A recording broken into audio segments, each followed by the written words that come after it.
Sebelum kita mulai cerita horor yang seru dan penuh misteri kali ini, saya punya permintaan kecil nih buat kalian. Ingat, kalian jangan subscribe channel ini. Tapi, kalau kalian suka dengan konten ini, saya akan sangat senang kalau kalian menuliskan Waalaikumsalam di kolom komentar bagi yang muslim, atau menjawab salam sesuai dengan keyakinan kalian masing-masing. Dan jangan lupa untuk like videonya ya. Ingat, salam adalah sebuah doa yang sangat mustajab. Dengan kalian menjawab salam di kolom komentar, itu sama saja kita saling mendoakan kebaikan satu sama lain. Dan itu jauh lebih berharga daripada sekadar subscribe. Oke, sekarang kita langsung saja ke ceritanya. Selamat menyimak. Malam itu terasa lebih dingin dari biasanya. Sebuah ruko sederhana di pinggir jalan menjadi tempat berkumpul beberapa pelanggan yang tengah menikmati bakso panas. Ruko tersebut adalah milik Yono, seorang penjual bakso yang kini sukses, dikenal oleh banyak orang di kota kecil itu. Namun di balik kesuksesannya, Yono menyimpan sebuah rahasia gelap yang perlahan menyeretnya ke jurang kegelapan. Semuanya bermula 2 tahun yang lalu, saat Yono masih bekerja sebagai sopir untuk seorang guru spiritual bernama Kang Maman. Kala itu, Yono hanyalah seorang pria sederhana yang berusaha bertahan hidup bersama istrinya Neneng. Kehidupan mereka tak pernah mudah. Sebagai menantu yang tinggal di rumah mertuanya, Yono sering menjadi sasaran hinaan dan caci maki. "Dasar laki-laki nggak punya, hanya bisa numpang hidup." Begitulah kata-kata ibu mertuanya yang terus terngiang di telinga Yono. Setiap hari, ia harus menahan sakit hati dan rasa malu yang tak kunjung reda. Neneng, istrinya, saat itu sedang mengandung anak pertama mereka. Kehamilan itu menjadi satu-satunya kebahagiaan yang Yono miliki. Namun, di tengah kebahagiaan itu, Yono tak bisa mengabaikan rasa frustrasi karena kemiskinan yang terus membayangi mereka. Ia merasa gagal sebagai suami dan calon ayah. Suatu hari, Kang Maman meminta Yono untuk mengantarnya ke Cirebon. Mereka akan membantu seorang pria bernama Pak Ahmad, yang mengeluh sakit misterius selama bertahun-tahun. Bersama Jarot, seorang rekan Kang Maman, mereka bertiga berangkat pagi-pagi buta. Setibanya di rumah Pak Ahmad, mereka menemukan suasana rumah yang lembab dan terasa mencekam. Di ruang tengah, Pak Ahmad mengeluarkan sebuah bungkusan kain putih lusuh yang ia simpan di lemari. Ketika kain itu dibuka, Kang Maman terkejut melihat isinya. Keris kuningan, kitab kecil, beberapa benda bertulisan Arab, dan yang paling mengerikan, seutas tali pocong. Kang Maman langsung mengenali tali itu. "Pak, ini bukan benda biasa, ini tali pocong. Benda ini bisa jadi sumber penyakit yang Bapak alami selama ini," ujar Kang Maman dengan nada tegas. Pak Ahmad dan istrinya terkejut. Mereka tidak pernah tahu bahwa benda itu yang diberikan oleh seorang guru spiritual di masa lalu membawa dampak buruk bagi kehidupan mereka. Kang Maman pun meminta izin untuk membawa semua benda tersebut dan berjanji akan melarungnya ke laut agar tidak lagi membawa kesialan. Dalam perjalanan pulang, Yono yang mengemudikan mobil merasa gelisah. Kata-kata Kang Maman tentang tali pocong terus terngiang di telinganya. "Benda ini bisa membawa kekayaan kalau digunakan dengan cara yang salah," pikir Yono. Setelah melewati Waduk Dharma, Kang Maman dan Jarot tertidur di mobil. Yono melirik ke arah tas berisi benda-benda pusaka itu. Dengan hati-hati, ia mengambil tali pocong dan memasukkannya ke dalam saku jaketnya. "Apa salahnya kalau aku coba? Aku hanya ingin hidup lebih baik," bisik Yono dalam hati, mencoba membenarkan tindakannya. Setelah mengantarkan Kang Maman pulang, Yono kembali ke rumahnya. Ia duduk di kamarnya sendirian, memegang tali pocong yang telah ia ambil. Dalam pikirannya, ia teringat cerita-cerita tentang pesugihan yang bisa membuat seseorang kaya raya dalam waktu singkat. Namun Yono tahu ini bukan keputusan yang bisa diambil sembarangan.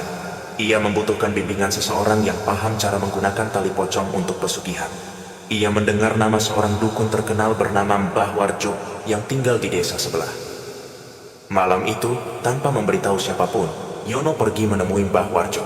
Ia membawa tali pocong yang telah mencuri perhatiannya, berharap mendapatkan jalan keluar dari hidup miskin yang telah menyiksanya selama ini.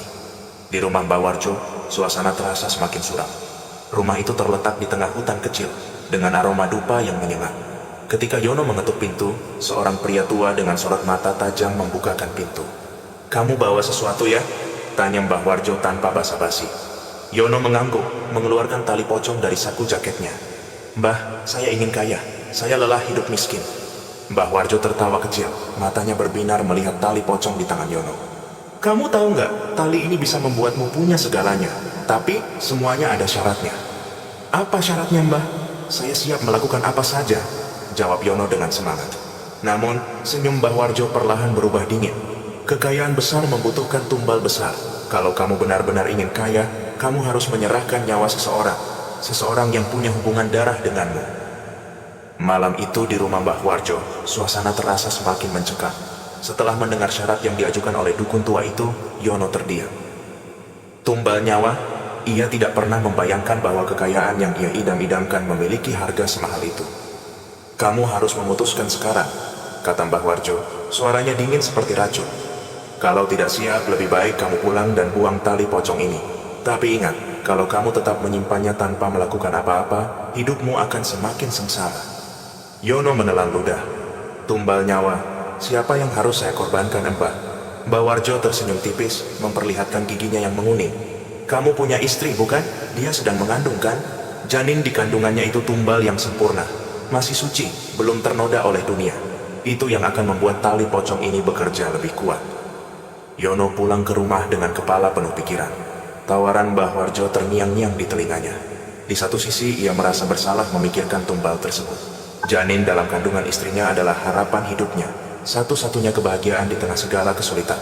Namun di sisi lain, ia teringat hinaan mertuanya, kemiskinan yang menghimpit, dan keinginannya untuk membuktikan bahwa ia mampu sukses. Saat tiba di rumah, Neneng menyambutnya dengan senyum hangat. Kang, Akang dari mana malam-malam begini? Tanyanya sambil mengelus perutnya yang mulai membuncit. Yono tersenyum tipis.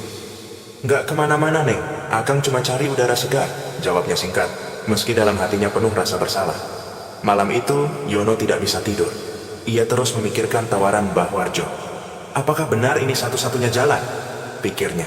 Ia mencoba menepis rasa takutnya, tapi bayangan wajah istrinya dan janin yang belum lahir membuat hatinya berkecamuk. Keesokan harinya Yono kembali menemui Mbah Warjo. Kali ini, wajahnya terlihat lebih tenang, seolah ia telah mengambil keputusan besar. Saya sudah siap, Mbah, katanya tanpa ragu. Saya akan menumbalkan anak saya. Mbah Warjo tersenyum puas. Ia mengambil botol kecil berisi air bening dari rak kayu di belakangnya. Ini air yang sudah saya mantra. Berikan ini pada istrimu. Pastikan dia meminumnya hingga habis. 3 hari setelah itu, janinnya akan gugur dan tumbal akan diterima oleh pemilik tali pocong ini. Yono menerima botol itu dengan tangan gemetar. Setelah itu, apa yang harus saya lakukan, Mbah? Masukkan tali pocong ini ke dalam panci kuah bakso yang kamu buat, jawab Mbah Warjo. Kuah itu akan menjadi medium. Setiap orang yang memakan bakso dari kuah itu akan kembali dan terus membeli. Tidak ada yang bisa menolak rasanya, seolah-olah mereka terhipnotis. Yono mengangguk, meski hatinya mulai diliputi ketakutan. Namun, ia telah memutuskan untuk berjalan di jalan ini, apapun risikonya. Setelah menerima botol air dari Mbah Warjo, Yono pulang dengan hati berat. Ia memberikannya kepada Neneng dengan alasan agar kandungan mereka tetap sehat. Minum ini, Neng. Ini air dari orang pintar. Katanya, biar bayinya sehat sampai lahir. Neneng, yang tidak curiga apa-apa, meminum air itu dengan senyum. Tapi sejak malam itu, ia mulai sering bermimpi buruk. Ia bercerita kepada Yono bahwa ia selalu dihantui oleh sosok pocong yang mengejarnya dalam mimpi. Kang, aku takut. Pocong itu selalu minta anak kita. Dia bilang dia mau mengambilnya, ujar Neneng sambil menangis. Yono hanya bisa mengelus pundaknya, berusaha menenangkan istrinya, meski hatinya sendiri penuh dengan rasa bersalah. Itu cuma mimpi, Neng. Nggak usah dipikirin. 3 hari setelah Neneng meminum air itu, hal yang paling mengerikan terjadi. Pagi-pagi buta, Neneng pergi ke kamar mandi. Namun ia terpeleset di lantai yang licin dan terjatuh dengan keras. Ia langsung dilarikan ke rumah sakit, dan di sanalah dokter memberikan kabar buruk. Neneng mengalami keguguran. Neneng menangis histeris di ranjang rumah sakit, merasakan kehilangan yang mendalam. Sementara itu, Yono hanya berdiri di sudut ruangan, wajahnya pucat pasi. Ia tahu bahwa ini bukan sekadar kecelakaan, ia tahu bahwa ini adalah bagian dari perjanjiannya. Setelah keluar dari rumah sakit, Yono mulai menjalankan apa yang diperintahkan oleh Mbah Warjo. Ia membuka usaha bakso kecil-kecilan dengan uang pinjaman, dan ia memasukkan tali pocong ke dalam panci kuah bakso miliknya. Tidak butuh waktu lama, usaha bakso Yono berkembang pesat. Setiap orang yang mencoba baksonya kembali untuk membeli lagi. Bahkan, ada pelanggan yang rela mengantri berjam-jam hanya untuk mendapatkan semangkuk bakso. Yono mulai menikmati hasil pesugihan ini. Ia bisa membeli ruko, memperluas usahanya, bahkan membeli mobil. Namun, ia tidak tahu bahwa kegelapan telah menunggu di depan. Di tengah kesuksesannya, Neneng kembali hamil. Tapi kejadian serupa terjadi lagi. Ketika usia kandungan Neneng memasuki bulan keempat, ia kembali keguguran, kali ini tanpa sebab yang jelas. Dokter menemukan bahwa rahim Neneng mengalami kerusakan parah dan harus diangkat. Neneng tidak lagi bisa memiliki anak. Yono merasa bersalah, tapi ia terus meyakinkan dirinya bahwa ini adalah harga yang harus ia bayar untuk kekayaannya. Ia tidak sadar bahwa setiap langkah yang ia ambil semakin membawanya ke jurang kehancuran. Waktu berlalu, dan Yono semakin menikmati hasil dari pesugihan yang ia jalani. Dengan bakso yang konon ajaib itu, ia berhasil mengubah hidupnya. Ruko miliknya kini ramai setiap hari, pelanggan datang dari berbagai penjuru kota. Bahkan ia telah membuka beberapa cabang baru. Namun di balik semua itu, Yono mulai merasakan sesuatu yang tak wajar. Sejak keguguran kedua Neneng, suasana rumah tangga mereka berubah drastis. Neneng, yang biasanya ceria, kini menjadi pendiam dan sering mengurung diri di kamar. Kadang-kadang ia menangis tanpa sebab. Ketika Yono bertanya, Neneng hanya menjawab singkat, "Aku merasa ada yang selalu mengawasi kamu. Setiap malam, aku mendengar suara-suara aneh." Yono mencoba menenangkan istrinya. "Itu cuma perasaanmu, Neng. Kita kan sekarang tinggal di rumah baru. Mungkin kamu belum terbiasa." Namun, Yono pun tak bisa mengabaikan keanehan yang ia rasakan. Kadang, saat ia sendirian di ruko, ia merasa seperti ada bayangan yang bergerak di sudut matanya. Pintu yang tertutup rapat tiba-tiba terbuka sendiri, atau centong kuah bakso yang ia letakkan tiba-tiba jatuh ke lantai. Suatu malam, Yono memutuskan untuk memeriksa ruko miliknya setelah tutup.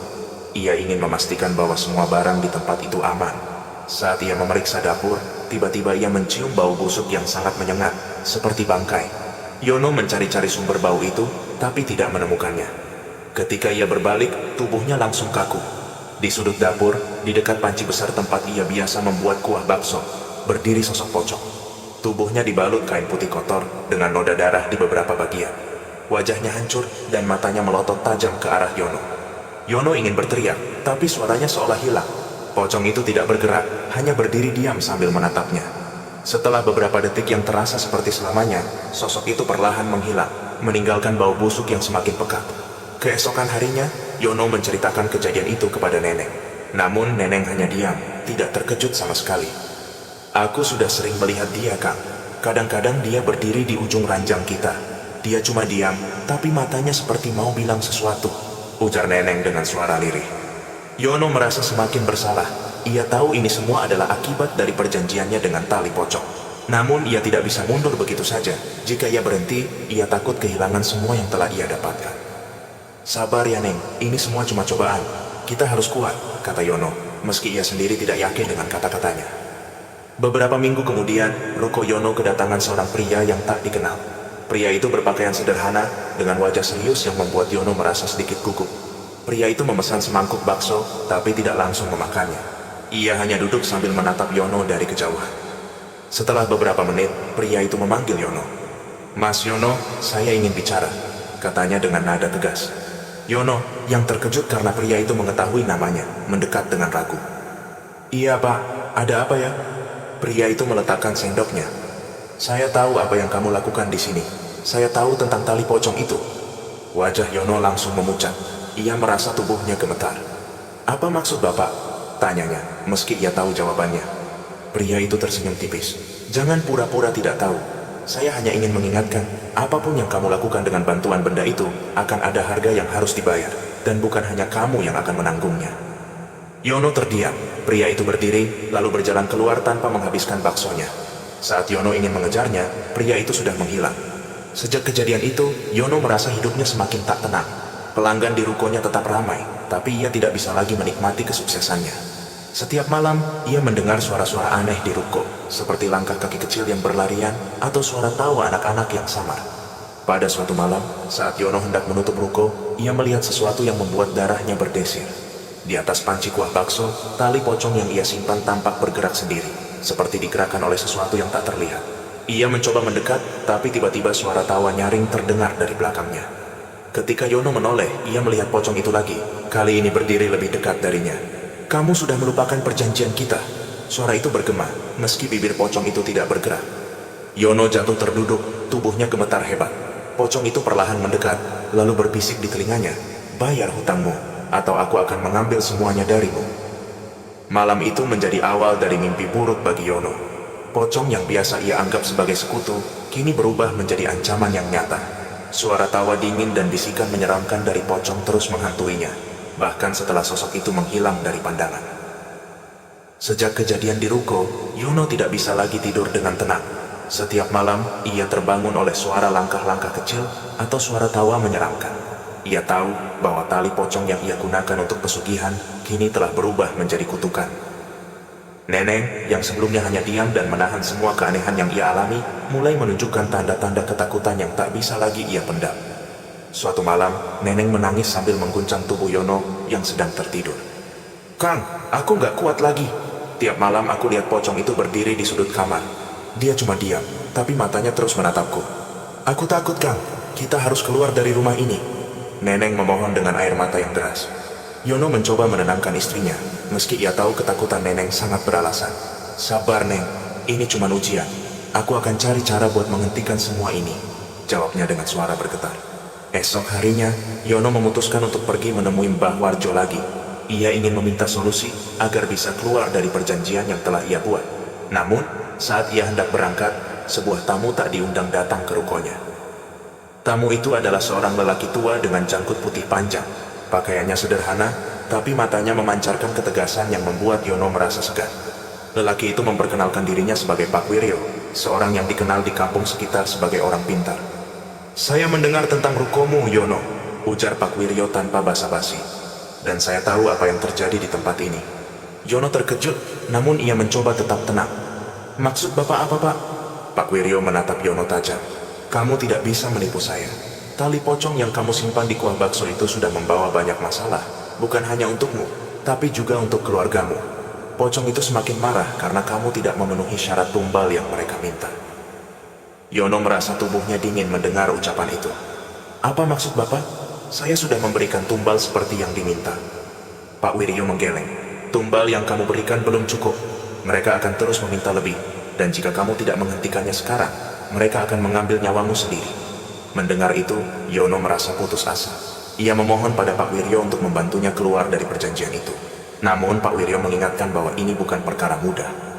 "Untuk memutuskan perjanjian ini, kamu harus melarung tali pocong itu ke tempat asalnya, laut. Tapi ingat, perjalanan itu tidak akan mudah. Pocong itu akan mencoba menggagalkan usahamu. Kamu harus kuat," jelas Pak Wiryo. Yono mengangguk meski hatinya dipenuhi rasa takut. "Baik, Pak. Saya akan lakukan apapun untuk menghentikan ini." Pak Wiryo memberikan beberapa petunjuk tentang apa yang harus dilakukan selama ritual. Ia meminta Yono untuk membawa sesaji berupa kembang 7 rupa, air suci, dan dupa. Ia juga harus membaca doa-doa tertentu untuk melindungi dirinya dari serangan makhluk gaib. Malam itu, Yono mempersiapkan segala sesuatunya. Ia mengajak Neneng untuk ikut, meski Neneng awalnya menolak karena ketakutan. "Aku nggak mau ikut, Kang.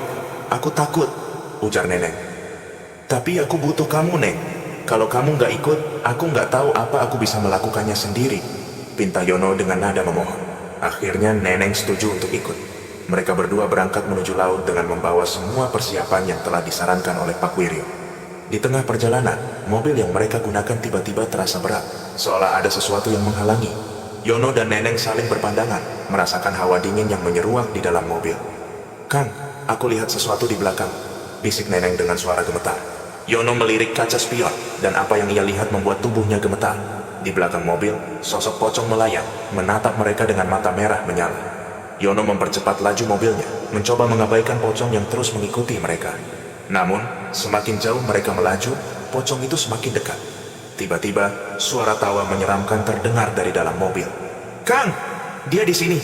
teriak Neneng sambil menunjuk kursi belakang.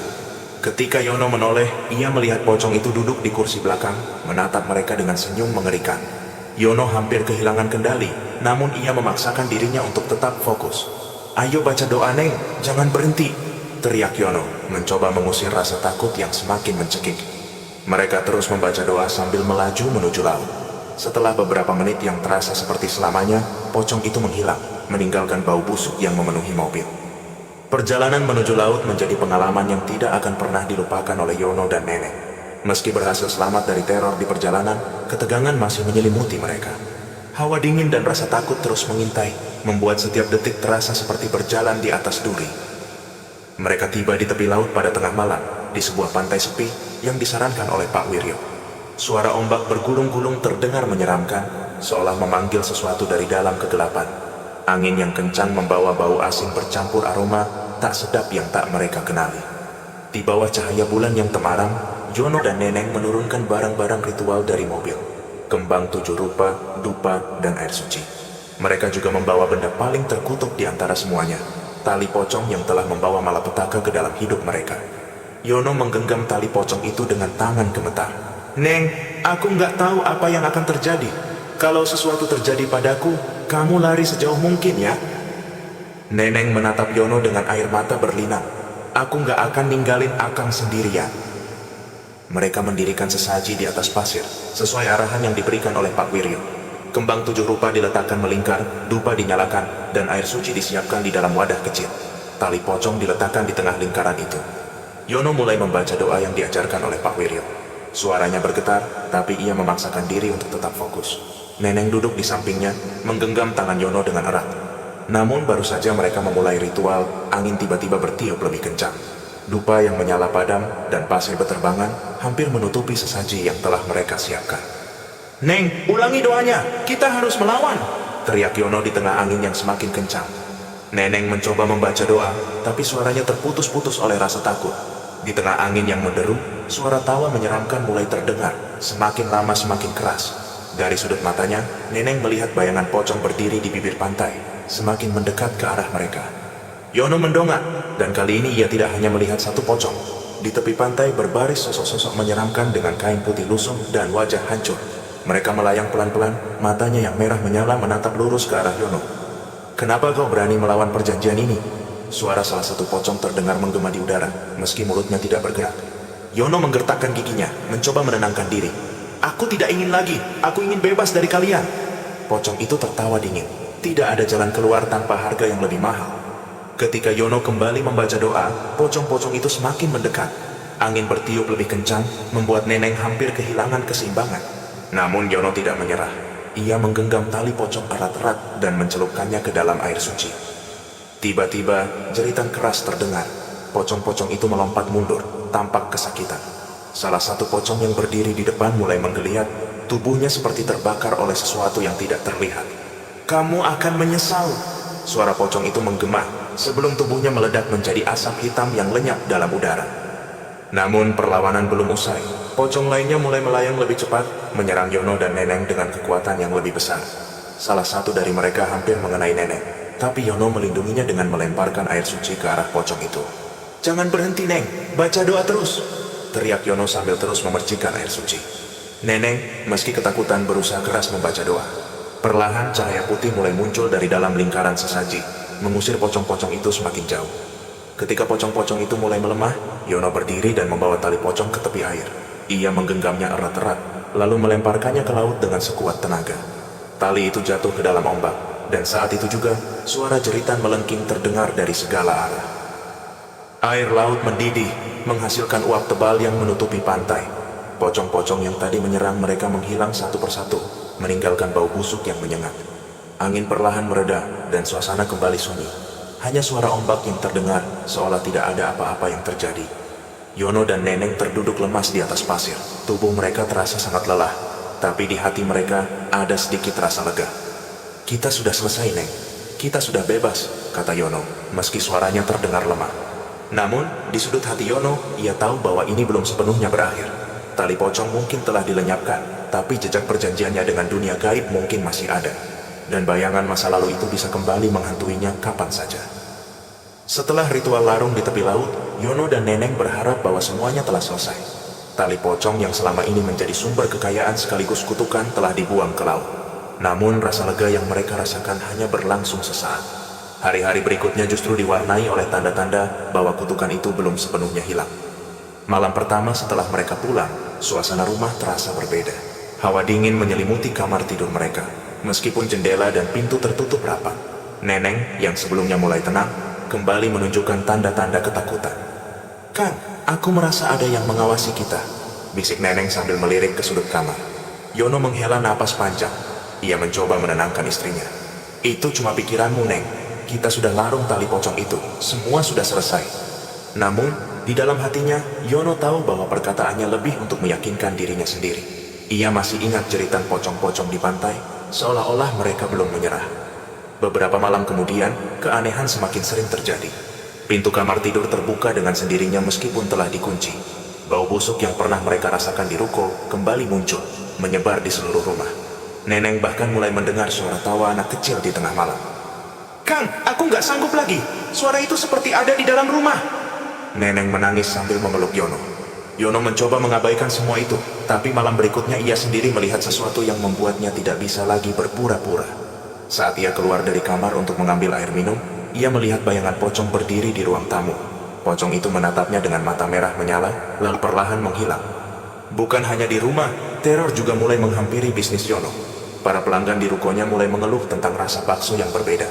Beberapa dari mereka bahkan mengatakan bahwa mereka melihat bayangan aneh di dapur ruko. "Mas Yono, saya mau nanya. Semalam pas saya makan di sini, saya lihat ada bayangan putih di dapur. Itu apa ya?" tanya seorang pelanggan dengan nada ragu. Yono berusaha tersenyum, meski wajahnya pucat. "Ah, itu cuma bayangan dari lampu, Pak. Nggak ada apa-apa." Namun dalam hati, Yono tahu ada sesuatu yang salah. Ia mulai kehilangan pelanggan dan omsetnya menurun drastis. Semakin hari, ruko yang dulu ramai kini semakin sepi. Yono mulai bermimpi buruk hampir setiap malam. Dalam mimpinya, ia selalu berada di tepi laut, tempat ia membuang tali pocong. Pocong-pocong yang ia lihat di sana muncul kembali, kali ini dengan wajah yang lebih menyeramkan. Salah satu pocong mendekatinya dan berbisik dengan suara yang dingin. "Kami belum selesai denganmu, hutangmu belum lunas." Yono terbangun dengan keringat bercucuran. Ia memegang kepalanya yang terasa berat. "Apa maksudnya? Bukankah semua sudah selesai?" gumamnya. Merasa semakin tertekan, Yono kembali menemui Pak Wiryo. Lelaki tua itu mendengarkan dengan seksama cerita Yono tentang kejadian-kejadian aneh yang terus menghantuinya. "Larung tali pocong itu memang langkah yang benar, tapi itu belum cukup," kata Pak Wiryo sambil menghela napas. "Perjanjian dengan makhluk gaib tidak hanya tentang benda fisik, ada ikatan yang mereka buat dengan jiwamu, dan itu belum diputus." Yono terkejut. "Jadi apa yang harus saya lakukan, Pak? Saya sudah tidak sanggup lagi." Pak Wiryo menatap Yono dengan serius. "Kamu harus melakukan pemutusan perjanjian ini secara spiritual. Itu akan lebih sulit dan membutuhkan tekad yang kuat. Tapi kamu harus siap dengan konsekuensinya." Pak Wiryo meminta Yono untuk melakukan ritual pemutusan di rumahnya sendiri, tempat di mana pocong itu masih memiliki ikatan. Ritual ini akan melibatkan pembacaan doa tertentu dan pembakaran dupa khusus yang telah diritualkan. Malam itu, Yono dan Neneng memulai ritual di ruang tamu rumah mereka. Pak Wiryo memimpin doa, sementara Neneng menyalakan dupa dan mengelilingi ruangan dengan membawa kembang 7 rupa. Di tengah doa, suara-suara aneh mulai terdengar dari sudut ruangan. Bau busuk kembali memenuhi udara, dan tiba-tiba lampu di rumah mereka mati. Dalam kegelapan, Yono mendengar suara tawa menyeramkan, diikuti oleh jeritan yang menggema. Ketika lampu kembali menyala, mereka melihat sosok pocong berdiri di tengah ruangan, matanya penuh dengan kemarahan. "Kamu pikir bisa lepas dariku begitu saja?" suara pocong itu menggema. Pak Wiryo berdiri tegak, memimpin doa dengan suara lantang. "Dengan nama Allah yang Maha Kuasa, aku putuskan semua ikatan yang menghubungkanmu dengan manusia ini. Pergilah dan jangan pernah kembali." Pocong itu mengeluarkan suara jeritan yang memekakkan telinga. Tubuhnya bergetar hebat, lalu menghilang menjadi asap hitam yang lenyap dalam udara. Setelah ritual selesai, suasana rumah terasa lebih tenang. Namun, Yono masih merasakan ketidakpastian. "Apakah semuanya sudah selesai, Pak?" tanyanya kepada Pak Wiryo. Pak Wiryo hanya menggeleng pelan. "Hanya waktu yang bisa menjawab. Tapi ingat, apa yang kamu lakukan di masa lalu akan selalu meninggalkan jejak. Jangan pernah kembali ke jalan itu." Yono dan Neneng saling berpelukan, mencoba meyakinkan diri mereka bahwa semua telah berakhir. Namun, jauh di dalam hati, mereka tahu bahwa kutukan itu mungkin masih mengintai, menunggu saat yang tepat untuk kembali. Seminggu setelah ritual pemutusan di rumahnya, hidup Yono dan Neneng perlahan mulai kembali normal. Bau busuk yang biasa muncul menghilang, dan suara-suara aneh tidak lagi terdengar di malam hari. Namun, ada sesuatu yang tetap menghantui Yono. Perasaan bahwa semuanya belum sepenuhnya selesai. Pada suatu pagi, ketika Yono sedang membuka ruko baksonya, seorang wanita parubaya dengan wajah keruh mendekatinya. Wajah wanita itu tampak lelah, dengan lingkaran hitam di sekitar matanya. Ia mengenakan pakaian sederhana dan membawa sebuah bungkusan kecil. "Mas Yono?" tanyanya dengan suara serak. Yono mengangguk sambil tersenyum tipis. "Iya, Bu, ada yang bisa saya bantu?" Wanita itu menatap Yono lama, seolah ingin memastikan sesuatu. "Saya cuma ingin bicara. Tapi kalau tidak sekarang, kapanpun Mas ada waktu, saya tunggu." Yono bingung. "Boleh sekarang saja, Bu. Ruko masih sepi." jawabnya sambil mempersilahkan wanita itu duduk. Wanita itu membuka bungkusan yang ia bawa. Isinya adalah selembar kain putih lusuh, mirip kain yang biasa digunakan untuk membungkus jenazah. Wajah Yono langsung memucat. "Saya tahu tentang tali pocong itu," ujar wanita itu tanpa basa-basi. "Dan saya tahu Anda sudah membuangnya, tapi Anda harus tahu, jejak darah yang ditinggalkan tali itu masih ada." Wanita itu memperkenalkan dirinya sebagai Sumi, saudara jauh dari seorang lelaki bernama Pak Ahmad, orang yang pertama kali memberikan tali pocong itu kepada Yono. Sumi menceritakan bahwa keluarga Pak Ahmad telah lama terjerat dalam pesugihan yang melibatkan tali pocong. Benda itu diwariskan dari generasi ke generasi, dan setiap kali digunakan, selalu ada tumbal yang diambil. "Tali itu bukan benda biasa, Mas. Setiap orang yang menyentuhnya akan terhubung dengan roh yang menguasainya," ujar Sumi dengan nada dingin. "Dan saya tahu, tali itu sudah pernah Anda gunakan untuk sesuatu." Yono terdiam, wajahnya penuh rasa bersalah. "Saya sudah membuangnya ke laut, Bu. Saya sudah putus perjanjian itu," jawab Yono dengan suara lemah. Sumi menggeleng. "Kamu mungkin sudah membuang talinya, tapi jejak darah yang tertinggal dari tumbal-tumbal yang telah diambil tidak akan hilang begitu saja." Sumi menjelaskan bahwa tumbal yang telah diambil oleh pocong tidak hanya berupa nyawa, tetapi juga menyisakan kutukan yang melekat pada keluarga atau keturunan orang yang melakukan perjanjian. Yono langsung teringat pada 2 kali keguguran yang dialami Neneng, serta kengerian yang mereka alami selama ini. "Kamu pikir anak-anak yang hilang dari kandungan istrimu hanya mati begitu saja?" tanya Sumi, menatap tajam ke arah Yono. Yono terkejut. "Apa maksud ibu?" Sumi menghela napas panjang. "Nyawa mereka tidak benar-benar hilang. Mereka terperangkap dalam ikatan dengan makhluk gaib yang kamu panggil. Itulah sebabnya teror itu masih terus menghantuimu." Sumi menyarankan Yono untuk mencari seorang kiai atau guru spiritual yang lebih kuat dari Pak Wiryo. Ia percaya bahwa hanya seseorang dengan pengetahuan mendalam tentang dunia gaib yang bisa memutuskan jejak darah dari tali pocong itu. "Kamu harus pergi ke desa tempat asal tali pocong itu. Di sana, kamu akan menemukan jawaban," kata Sumi sambil memberikan secarik kertas dengan alamat yang ditulis tangan. Desa itu terletak jauh di pelosok, sebuah tempat yang bahkan Yono belum pernah dengar sebelumnya. Namun, ia tahu bahwa ia tidak punya pilihan lain. Teror ini harus dihentikan, apapun risikonya. Yono memutuskan untuk tidak memberitahu Neneng tentang rencana perjalanannya. Ia hanya mengatakan bahwa ia akan pergi beberapa hari untuk mencari bantuan. "Neng, kamu jangan khawatir. Semua ini demi kita," kata Yono sambil memeluk Neneng yang tampak cemas. Perjalanan menuju desa yang dimaksud membutuhkan waktu hampir 1 hari penuh. Jalanan berbatu dan sepi membuat Yono merasa semakin jauh dari peradaban. Saat tiba di desa tersebut, suasana yang ia rasakan sangat berbeda. Desa itu tampak seperti berhenti di masa lalu, dengan rumah-rumah kayu tua dan penduduk yang menatapnya dengan tatapan curiga. Yono akhirnya menemukan rumah yang dituju, sebuah gubuk sederhana di tengah hutan bambu. Di dalamnya, ia bertemu dengan Kiai Karso, seorang lelaki tua dengan mata yang tajam dan penuh wibawa. "Saya sudah menunggumu," ujar Kiai Karso tanpa basa-basi, seolah ia sudah tahu kedatangan Yono. Yono terkejut. "Bagaimana Kiai tahu saya akan datang?" Kiai Karso hanya tersenyum tipis. "Jejak darah yang melekat padamu sudah terlalu pekat. Aku bisa merasakannya dari jauh." Yono langsung bersimpuh, memohon bantuan. "Tolong saya, Kiai. Saya ingin mengakhiri semua ini. Saya tidak ingin kehilangan apa-apa lagi." Kiai Karso setuju untuk membantu, tapi ia memperingatkan bahwa ritual yang akan mereka lakukan sangat berbahaya. Makhluk yang terikat dengan tali pocong itu tidak akan menyerah begitu saja. Mereka akan melakukan apapun untuk mempertahankan jejak mereka. Malam itu, Kiai Karso mulai mempersiapkan ritual di sebuah lapangan kecil di belakang rumahnya. Lingkaran besar digambar dengan kapur putih, dan di tengahnya diletakkan sesaji berupa kembang 7 rupa, dupa, dan kendi, berisi air suci. Yono diminta untuk berdiri di tengah lingkaran, sementara Kiai Karso mulai membaca doa dengan lantang.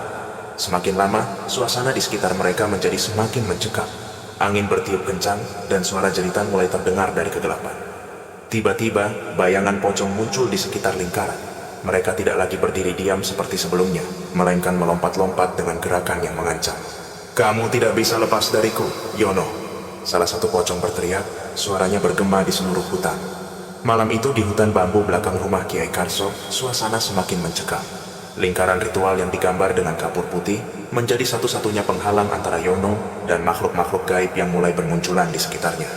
Pocong-pocong itu tidak lagi berdiri diam. Mereka melompat-lompat, berputar mengelilingi lingkaran, mengeluarkan jeritan menyeramkan yang menggema di seluruh area. Jangan keluar dari lingkaran apapun yang terjadi, perintah Kiai Karso dengan suara tegas. Yono berdiri di tengah lingkaran, tubuhnya gemetar hebat. Keringat dingin mengucur deras di wajahnya, tapi ia tahu ia tidak boleh mundur. Ini adalah satu-satunya cara untuk memutuskan semua kutukan yang selama ini menghantui hidupnya. Doa-doa yang dilantunkan oleh Kiai Karso semakin keras. Suaranya yang lantang terdengar seperti mengguncang alam sekitar. Pocong-pocong itu tampak semakin marah. Beberapa dari mereka mencoba mendekati lingkaran, tapi setiap kali mereka menyentuh garis kapur, tubuh mereka tersentak mundur, seperti terkena kekuatan tak terlihat. Kau tidak akan bisa lepas dariku, Yono. Salah satu pocong berteriak dengan suara melengking. Hutang darahmu belum lunas, tumbal yang kau berikan tidak cukup. Yono menggelengkan kepala, air matanya mengalir deras. Aku sudah cukup menderita, aku tidak ingin kehilangan lagi. Teriaknya, meski suaranya terdengar serak karena ketakutan. Tiba-tiba, dari kegelapan, dua sosok kecil muncul. Yono langsung mengenali mereka. Dua anak yang seharusnya menjadi bagian dari hidupnya. Dua janin yang dulu gugur akibat perjanjiannya dengan tali pocong. Sosok anak-anak itu tampak seperti bayangan transparan. Wajah mereka tidak jelas, tapi aura kesedihan memancar dari tubuh mereka. Mereka berdiri diam di luar lingkaran, menatap Yono dengan pandangan kosong. Itu tumbal yang kau berikan, kata Kiai Karso dengan nada berat. Roh mereka terperangkap, tidak bisa kembali kepada Yang Maha Kuasa karena ikatan dengan makhluk ini. Kita harus membebaskan mereka juga. Yono terisak, tolong Kiai, tolong bebaskan mereka. Ini semua salahku. Kiai Karso mengangguk dan mulai membaca doa khusus. Fokus pada mereka, Yono. Dalam hatimu, minta maaf kepada anak-anak ini. Akui kesalahanmu dan lepaskan mereka dengan tulus. Yono menutup mata, mencoba mengumpulkan keberanian. Dalam hatinya, ia berbicara kepada dua anak yang berdiri di luar lingkaran. Maafkan Bapak. Maafkan atas kebodohan Bapak yang telah merenggut kehidupan kalian. Bapak rela kehilangan segalanya, asal kalian bisa tenang. Maafkan aku. Saat Yono membuka matanya, ia melihat kedua anak itu mulai memudar, perlahan-lahan menghilang ke dalam cahaya putih yang muncul entah dari mana. Pocong-pocong di sekitar lingkaran tampak semakin marah, melompat-lompat dengan ganas. Saat kedua roh anak itu lenyap, tiba-tiba muncul sosok pocong yang lebih besar, dengan kain putih yang compang-camping dan mata merah yang menyala. Ia berdiri di depan Yono, menatapnya dengan penuh kebencian. Beraninya kau mengkhianati perjanjian ini, teriak pocong itu. Kau akan membayar mahal. Kiai Karso berdiri dengan tegak. Makhluk terkutuk, kau tidak punya hak lagi atas manusia ini. Pergilah ke tempat asalmu dan jangan pernah kembali, teriaknya sambil melemparkan segenggam garam ke arah pocong besar itu. Jeritan mengerikan keluar dari pocong besar tersebut. Tubuhnya mulai berasap, perlahan-lahan meleleh seperti lilin yang terbakar. Namun sebelum menghilang, ia menatap Yono dan berbisik, kita akan bertemu lagi. Ketika pocong besar itu lenyap, semua pocong lainnya juga menghilang, meninggalkan keheningan yang mencekam. Lingkaran ritual kini dipenuhi dengan aroma dupa dan sisa-sisa bunga yang berterbangan. Yono terjatuh ke tanah, tubuhnya lemah dan tak berdaya. Kiai Karso menghampirinya, memberikan segelas air putih. Minum ini, Yono. Kau telah melalui ujian yang berat. Dengan tangan gemetar, Yono meminum air itu. Rasa lega mulai menyelimuti dirinya, meskipun tubuhnya masih terasa lelah. Setelah ritual selesai, Kiai Karso memberi Yono pesan terakhir. Ingat, jejak dosa akan selalu meninggalkan bekas. Kau mungkin telah membebaskan dirimu dan keluargamu dari kutukan, tapi hidupmu tidak akan pernah sama. Kau harus belajar menerima kenyataan dan menjalani hidup dengan lurus. Jangan pernah kembali ke jalan yang salah. Yono mengangguk dengan mata basah. Ia berjanji pada dirinya sendiri bahwa ia tidak akan pernah lagi tergoda untuk mencari kekayaan dengan cara yang salah. Saat Yono kembali ke rumah, Neneng menyambutnya dengan penuh kekhawatiran. Namun kali ini ada ketenangan di wajah Yono yang belum pernah terlihat sebelumnya. Kang, apa semuanya sudah selesai? Tanya Neneng dengan hati-hati. Yono mengangguk. Sudah Neng, kita bebas, tapi kita harus mulai dari awal lagi. Neneng memeluk Yono erat-erat, air matanya bercucuran. Aku nggak peduli seberapa susah hidup kita, Kang. Yang penting kita bisa hidup tenang. Kehidupan Yono dan Neneng perlahan kembali normal setelah ritual pemutusan jejak darah dilakukan. Tidak ada lagi teror gaib, bau busuk, atau suara aneh di rumah mereka. Namun rasa lega itu tidak sepenuhnya menghapus kenyataan pahit yang harus mereka hadapi. Mereka harus memulai semuanya dari awal dengan tangan kosong. Yono menutup semua cabang ruko bakso miliknya. Ia menjual aset yang didapat dari hasil pesugihan, termasuk mobil dan rumah mewah. Uang hasil penjualan itu ia gunakan untuk melunasi hutang dan membantu beberapa tetangga yang dulu menjadi korban kehilangan uang karena pesugihan. Kita mulai kecil-kecilan saja, Neng, ujar Yono saat ia menyewa kios kecil untuk menjual bakso. Yang penting berkah. Neneng tersenyum, meski matanya masih menyiratkan kesedihan. Aku percaya sama Akang, kita pasti bisa. Namun, memulai dari awal tidaklah mudah. Kios kecil mereka tidak seramai dulu, dan Yono harus bekerja keras untuk menarik pelanggan. Ada hari-hari di mana dagangan mereka hanya laku sedikit, bahkan tidak cukup untuk menutup biaya sewa kios. Akang nggak apa-apa? Tanya Neneng suatu malam, saat mereka menghitung uang hasil penjualan hari itu. Yono tersenyum tipis. Nggak apa-apa, Neng. Selama kita masih punya kesehatan, kita pasti bisa jalan terus. Tapi jauh di dalam hati, Yono merasa terbebani. Beban kesalahannya di masa lalu terus menghantui pikirannya.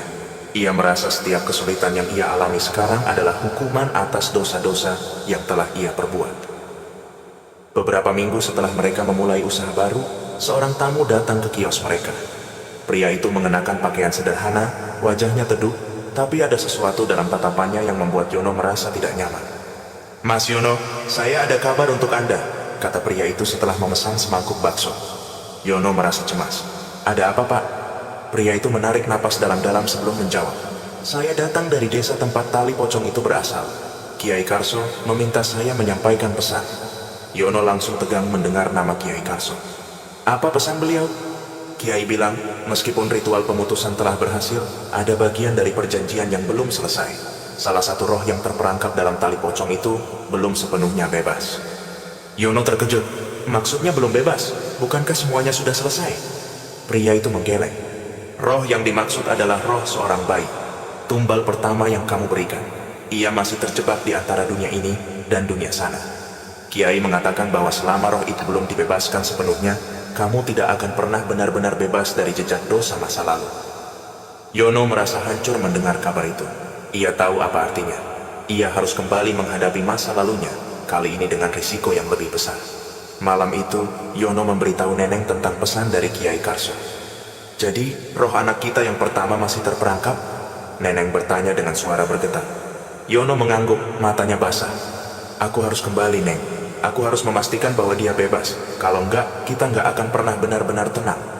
Meski takut, Neneng mendukung keputusan Yono. Aku ikut, Kang. Kita hadapi ini bersama. Yono dan Neneng kembali ke desa tempat Kiai Karso tinggal. Kali ini, mereka membawa semua sesaji yang diminta. Kembang 7 rupa, dupa, air suci, dan kain putih baru. Mereka tahu bahwa perjalanan ini akan menjadi ujian terakhir untuk memutuskan semua ikatan dengan dunia gaib. Kiai Karso menyambut mereka dengan wajah serius. Ritual ini adalah yang terakhir. Tapi ingat, makhluk gaib yang menguasai roh itu akan melakukan apa saja untuk mempertahankannya. Kalian harus kuat. Yono dan Neneng mengangguk, meski rasa takut mereka semakin besar. Ritual pun dimulai, kali ini di sebuah gua kecil di hutan, tempat diyakini sebagai titik pertemuan antara dunia manusia dan dunia gaib. Lingkaran ritual digambar di lantai gua, dan Yono diminta berdiri di tengahnya, sementara Neneng menyalakan dupa di sekelilingnya. Kiai Karso mulai membaca doa-doa yang panjang dan rumit, suaranya menggema di dalam gua. Tidak lama kemudian, bayangan hitam mulai muncul dari sudut gua. Suara tawa menyeramkan terdengar, diikuti oleh sosok pocong besar yang pernah Yono lihat sebelumnya. Namun kali ini, di belakang pocong itu muncul sosok kecil. Roh anak pertama Yono. Dia milikku, teriak pocong besar itu. Kalian tidak berhak mengambilnya. Yono memandang roh anaknya dengan mata basah. Maafkan Bapak, Nak. Maafkan semua kesalahan Bapak. Aku hanya ingin kau bebas. Roh anak itu menatap Yono dengan mata penuh kesedihan, sebelum perlahan melangkah ke arah lingkaran ritual. Namun, sebelum ia bisa masuk, pocong besar itu melompat menghadang. Kiai Karso segera bertindak, melantunkan doa-doa yang lebih kuat. Ia menyiramkan air suci ke arah pocong besar itu, membuatnya berteriak kesakitan. Namun makhluk itu tidak menyerah begitu saja. Ia mencoba menyerang Yono, tapi terhenti oleh lingkaran perlindungan. Ayo Nak, masuk ke lingkaran, teriak Yono. Dengan sisa keberaniannya, roh anak Yono melangkah masuk ke dalam lingkaran. Begitu ia berada di dalam, lingkaran itu bersinar terang, mengusir semua makhluk gaib di sekitarnya, termasuk pocong besar. Jeritan terakhir terdengar sebelum semuanya kembali sunyi. Roh anak Yono tersenyum sebelum menghilang dalam cahaya putih. Yono dan Neneng terjatuh, kelelahan, tapi untuk pertama kalinya dalam waktu yang lama, mereka merasa tenang. Kiai Karso menepuk bahu Yono. Kamu sudah membayar harga dari dosamu. Sekarang jalani hidupmu dengan lurus. Jangan pernah kembali ke jalan yang salah. Yono mengangguk dengan air mata berlinang. Terima kasih Kiai, saya berjanji saya tidak akan mengulang kesalahan ini lagi. Setelah ritual terakhir yang dilakukan bersama Kiai Karso, Yono dan Neneng merasa seperti telah terlepas dari beban yang menghantui mereka selama ini.